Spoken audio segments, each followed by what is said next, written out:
इसमें कोई आश्चर्य की बात नहीं है कि अगर करोड़ों रुपए किसी मंद बुद्धि को दे दें तो वो फायदा कम नुकसान ज्यादा साबित होता है। और ऐसा मंजर आए दिन देखने को मिलता रहता है, जिसका कारण है लॉटरी। अगर आप इन करोड़ों रुपयों को उड़ाने के असंख्य तरीके सीखना चाहते हैं तो आइए देखते हैं कुछ ऐसे ही मंद बुद्धि लॉटरी विनर्स की कहानी। Alvin Adams. लॉटरी जीतने के बाद बहुत से रीजनेबल तरीके होते हैं पैसे खर्च करने के, पर जुए में इन सारे पैसों को उड़ा देना तो उनमें से एक यकीनन नहीं है। एवलिन एडम्स कन्वेनियंस स्टोर में क्लर्क का काम करती थीं। उन्होंने एक बार नहीं बल्कि 2 बार 1985 और 86 में लॉटरी जीती और इस विनिंग अमाउंट का टोटल है $5.4 मिलियन। दोनों जीत के बीच का समय था सिर्फ 4 महीने। अपनी जीत के बाद उन्होंने हर हफ्ते $100 लॉटरी में लगाना शुरू किया। लेकिन ऐसा सोचना कि ऐसा करने से आपकी जीत की संभावनाएं बढ़ जाती हैं, तो ये कहना बिल्कुल गलत होगा, क्योंकि ऐसा करने के बाद भी उनके जीतने की संभावना बहुत कम थी। एवलिन की जगह ये बड़ी जीत हर साल उनकी कमाई में से $2,18,000 कम करती चली गई। लेकिन सारे पैसे एक बार में खर्च ना कर पाने की असमर्थता उनसे गंभीर और भारी गलतियां कराती गई। जीती हुई रकम का बहुत सारा हिस्सा अपने परिवार और दोस्तों को देने के बाद, यहां तक कि कई फेल्ड बिजनेस डील्स में पैसे गंवाने के बाद उन्होंने कैसीनो में अपना लक आजमाने के बारे में सोचा और इस तरह वो अटलांटिक सिटी के बेहतरीन कैसीनो की रेगुलर कस्टमर बन गई। कैसीनो के ओनर भी उनका खुशी से स्वागत करते थे। आपको क्या लगता है कि उनकी पर्सनैलिटी की वजह से? नहीं, बल्कि उनकी बदकिस्मती की वजह से। अपने लॉटरी में जीते हर पैसे को कैसीनो के टेबल पे वो हारती चली गई और इस प्रक्रिया में कैसीनो ओनर मालदार होते चले गए। वो कहते हैं ना, वेगास में कैसीनो कभी नहीं हारता। जेनेटे ली। 52 साल की उम्र में जेनेटे ली के जीवन में एक गजब का बदलाव आया जब उन्होंने 1993 में $18 मिलियन की जीत हासिल की। उन्होंने विग शॉप में अपनी नौकरी छोड़ दी और अपने परिवार के साथ सेंट लुइस में $1 मिलियन के घर में शिफ्ट हो गई और जी भर के दान करना शुरू कर दिया। देखते ही देखते वो एक बड़ी पॉलिटिकल डोनर बन गई और उन्हें बड़ी डोनर पार्टीज में बिल क्लिंटन के बगल में बैठने का मौका भी मिला। लेकिन दक्षिण कोरियाई अप्रवासी के रूप में उनकी विनम्र शुरुआत के बावजूद उन्हें लग्जरी की आदत सी हो गई थी, जो कि उनकी ईयरली जीत से $6,20,000 से ज्यादा थी। उन्होंने अपनी जीवन शैली को बनाए रखने और जनता से अपना फाइनेंशियल स्टेटस छुपाने के लिए कारों को किराए पर लिया, यहां तक कि बैंकों से भी लाखों रुपए उधार लिए। लॉटरी जीतने के 8 साल बाद ही उन्होंने 2.5 मिलियन के कर्ज में बैंक्रप्सी के लिए आवेदन किया। इससे आप क्या सीखते हैं? अगर आपकी लाइफस्टाइल इतनी क्लासी है, 18 मिलियन से भी आप उसे कवर नहीं कर सकते और आप मुश्किल में पड़ सकते हैं।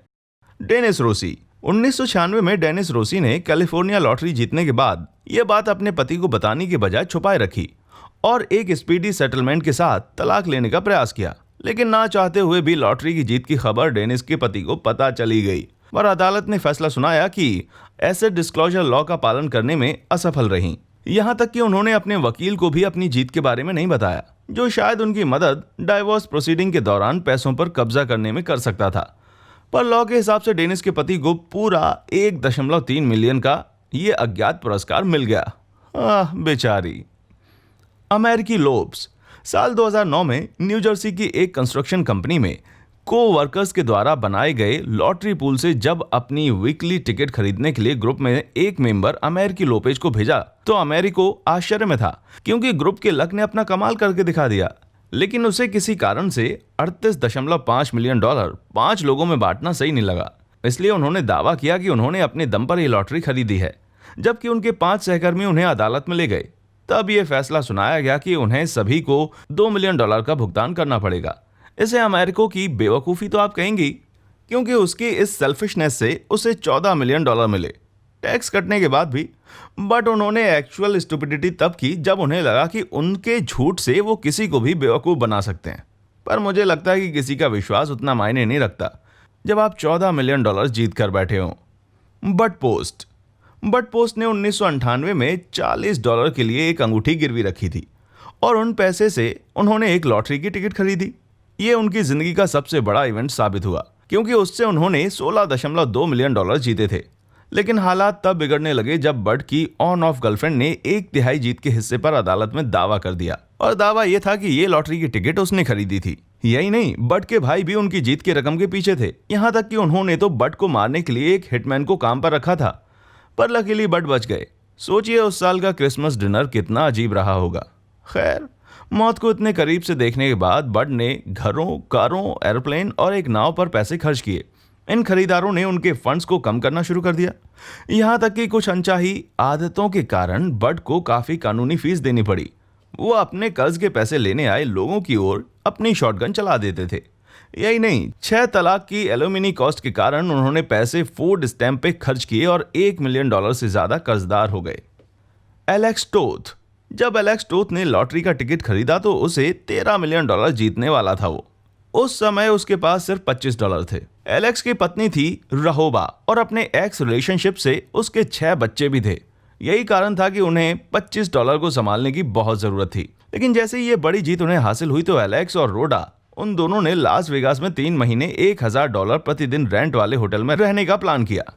गैम्बलिंग की, शॉपिंग की, यहाँ तक कि लगातार महंगे रेस्टोरेंट में खाना खाया और नॉन स्टॉप लाइव शोज देखे। ऐसा लगा जैसे वो अपना सपना जी रहे हों। पर आखिरकार वो वेगास की लाइफ से बोर हो गए और उन्होंने फ्लोरिडा में एक बड़ा ट्रेलर घर खरीदा और वहां सेटल हो गए। लेकिन जल्दी ही एक नाटक ने उनके दरवाजे पर दस्तक दी। ट्रू ट्रेलर पार्क फैशन में रहोबा ने अपने बेटे पर आरोप लगाया कि जैसे ही उन्होंने अपने बेटे को अलाउंस देना बंद किया तो उनके बेटे ने उनके कुत्ते की हत्या कर दी और उनकी कार को आग लगा दी। कुछ समय बाद ही टोथ को वेगास के एडवेंचर का नतीजा भुगतना पड़ा और उन्हें बैंक्रप्सी के लिए याचिका फाइल करनी पड़ी। सिर्फ यही नहीं, सरकार ने उन पर टैक्स चोरी का आरोप भी लगाया क्योंकि वो अपनी लॉटरी के पैसे बचाने के लिए जुए में हुए नुकसान का झूठा दावा कर रहे थे। साल दर साल बुरे समय ने उनका पीछा नहीं छोड़ा। यहाँ तक कि एलेक्स को कई बार ड्रग डीलिंग और जाली चेक लिखने के लिए गिरफ्तार भी कर लिया गया। आखिरकार उनकी किस्मत इतनी खराब हो गई कि टोथस को रहोबा के बेटे के घर में रहना पड़ा। वही बेटा जिसके खिलाफ रहोबा ने कुत्ते को मारने का केस किया था। और कुछ समय बाद ही एलेक्स टोथ की मृत्यु हो गई। इस समय उनके नाम पर $25 भी नहीं थे। Amanda Clayton. अमांडा क्लेटन ने $1 मिलियन की लॉटरी 2011 में जीती थी, जो शायद बाकी विजेताओं के कंपैरिजन में कम लगे। लेकिन एक ऐसी मां जिसके पास जॉब नहीं है और वो अपनी देखभाल सरकार के दिए हुए वेलफेयर फंड से करती हो, उसके लिए $1 मिलियन बहुत बड़ी रकम होगी। ऐसा कहा जाता है कि जो लोग $1 मिलियन जीतते हैं उनके पास सरकार के दिए गए वेलफेयर फंड का लाभ उठाना सही नहीं होता। लेकिन अमांडा ने चीजों को अलग तरह से देखा और सरकारी खाद्य सहायता जांच के रूप में हर महीने $200 की सहायता लेती रही। जब एक रिपोर्टर ने उनसे इस बारे में पूछा तो उन्होंने ये कारण बताया कि वो अभी भी बेरोजगार हैं, इसीलिए वो अभी भी वेलफेयर के पैसे ले सकती हैं। जैसा कि उम्मीद थी, स्थानीय परिवारों को जिन्हें सही मायने में वेलफेयर की जरूरत थी, उन्होंने इसे सही नहीं माना और सार्वजनिक नाराजगी जताकर केस दर्ज किया, जिसके बाद अमांडा को गिरफ्तार कर लिया गया और वेलफेयर फंड धोखाधड़ी के आरोप लगा दिए गए। और लॉटरी जीतने के ठीक 1 साल बाद ही उनकी मृत्यु ड्रग ओवरडोज से हो गई। वैसे किसी ने सही कहा है, लालच और लापरवाही की जोड़ी बहुत ही खतरनाक होती है। David Lee Edwards. अगर आप लॉटरी के पैसे जीतने वाले हैं तो कुछ पैसे अपने शौक पर खर्च करना समझ में आता है। डेविड ली एडवर्ड्स को देखा जाए तो मध्यकालीन हथियारों पर खर्च करना बेवकूफ़ी लगती है। साल 2011 में केंटुकी के निवासी जिसने अपने जीवन का 1/3 समय जेल में बिताया, उसने $27 मिलियन की पावर बॉल जीती। लेकिन डेविस की पहली गलती थी कि उन्होंने जीत के सारे पैसे एक बार में ही ले लिए, जिसका मतलब था कि कम रकम मिलना और उसको खर्च करने के अनगिनत चॉइसेस होना। डेविड ने तुरंत ही 2 घर खरीदे, एक $1.6 मिलियन का और दूसरा $6 लाख का। लेकिन सिर्फ इतना ही नहीं, उन्होंने एक लैम्बोर्गिनी डियाब्लो, एक डॉज वाइपर, एक प्राइवेट जेट और एक $35,000 का हमर गोल्फ कार्ट भी खरीदा। गोल्फ कार्ट के अलावा बाकी सारी वस्तुएं सामान्य अमीर आदमी की निशानी हैं। लेकिन जैसा कि मैंने बताया, डेविड को मध्यकालीन हथियारों का काफी शौक था। उन्होंने जीत की अच्छी खासी रकम 200 के बीच प्राचीन तलवारों और कवच खरीदने में कर दी। लेकिन एंटीक और तेज धार स्टील डेविड को उसकी ड्रग्स की भूख से बचा नहीं सके, जिसने उसके बैंक के साथ साथ उसके स्वास्थ्य को भी बर्बाद कर दिया। जीतने के ठीक 5 साल बाद ही डेविड कंगाल हो गए और स्टोरेज यूनिट में रहते थे और उसके तुरंत बाद ही उनकी मृत्यु हो गई। अपनी बेटी के लिए वो सेविंग्स भी नहीं कर पाए, जिसको उन्होंने एक ग्रेट लाइफ देने का वादा किया था। इसीलिए अगर आप कुछ बड़ा जीतते हैं और अपने परिवार को गौरवान्वित महसूस करवाना चाहते हैं तो तलवार, ढाल और सिरिंज से दूर ही रहिए। Martin taught. अंग्रेज मार्टिन टॉट ने साल 2000 में एक लोटो टिकट खरीदी और उसके बारे में भूल गए।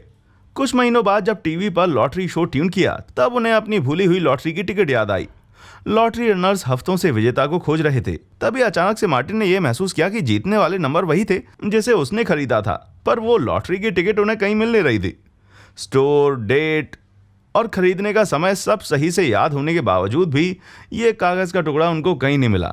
जब लॉटरी कंपनी को बताया तब उन्हें सही मायने में तबाही का अर्थ समझ आया, क्योंकि 30 दिनों के भीतर एक खोए हुए टिकट का दावा करने से वो चूक गए थे, जिस वजह से उन्हें कुछ भी नहीं मिला। और सिर्फ यही नहीं, अपने जीते हुए पैसे को क्लेम करने के लिए सालों से चल रही कानूनी लड़ाई और उसके स्ट्रेस ने उनकी शादी तक को तोड़ दिया। हो सकता है कि मार्टिन टॉड से बड़ा दूसरा और कोई मंदबुद्धि नहीं हो जिसने अपनी टिकट को संभाल कर नहीं रखी हो। माइकल करोल। साल 2000 में मात्र 19 साल की उम्र में ब्रिटिश कचरा व्यापारी माइकल करोल ने $15.8 मिलियन की लॉटरी जीती और जल्द ही अपने कचरा उठाने वाली ट्रकों को बेचकर अन्य महंगी कारों की श्रृंखला तैयार की। उसने इन सभी कारों को अपने नए मैंशन में पार्क किया, लेकिन माइकल को गुस्से में सब चीजें तहस नहस कर देने की बुरी आदत थी। किशोरावस्था में अपरिचित लोगों पर पत्थर फेंकने और हाथापाई करने के लिए उन्हें जाना जाता था। उसने अपनी इस ऊर्जा को मेंशन के पीछे रखे हुए चीजों को खत्म करने में लगा दिया और जल्द ही उसने अनगिनत महंगी कारों और यहां तक कि अपने मेंशन को भी बर्बाद कर दिया। उसने रोज $3000 की कोलंबियन ड्रग्स लेना शुरू कर दिया और उसके इस नशीले पदार्थ के सेवन के बाद ही दुष्ट हरकतों के कारण वहां के लोकल पुलिस ने करोल के पड़ोसियों की शिकायत दर्ज करने के लिए एक हॉटलाइन शुरू कर दी। इंग्लैंड के सबसे अमीर बिगड़ैल होने के नाते सोना, ड्रग्स और लड़कियों के प्रति उसका खिंचाव हो गया और यही उसके बिखरने की असली वजह बना। वो पहले की तरह कचरे के व्यापारी का जीवन जीने के लिए मजबूर हो गया, लेकिन उसने निश्चित ही एक अच्छा समय अपने जीवन में देख लिया था। Andrew Jackson Whittaker junior. भले ही ये अपना आधा नाम पूर्व राष्ट्रपति के साथ शेयर करते हो, पर उनकी बुद्धिमत्ता और ज्ञान से तो बहुत दूर है। वेस्ट वर्जीनियन ने साल 2002 में $314 मिलियन की अविश्वसनीय जीत हासिल की थी, लेकिन पैसों को कैश के फॉर्म में रखने की उनकी बहुत बुरी आदत की वजह से $5,45,000 जो कि उन्होंने अपनी कार में रखे थे, वो एक झटके में चोरी हो गए और भी बहुत सारे पैसे ऐसी ही परिस्थितियों में चले गए। पर सबसे बड़ा नुकसान बड़ी ही जानी पहचानी जगह पे हुआ और उस जगह का नाम था कैसीनो। एंड्रयू को जुए की बहुत ही बुरी लत थी और इस लत ने उन्हें इतना डुबा दिया कि कैसीनो ने $1.5 मिलियन का चेक बाउंस होने पर उन पर मुकदमा दर्ज कर दिया। बहुत सी महंगी कानूनी लड़ाइयों के कारण उन्होंने पैसा पानी के जैसा गवा दिया।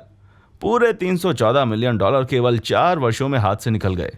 खैर चलो, कम से कम काउ बॉय हेड तो उन्हें रखने को मिली।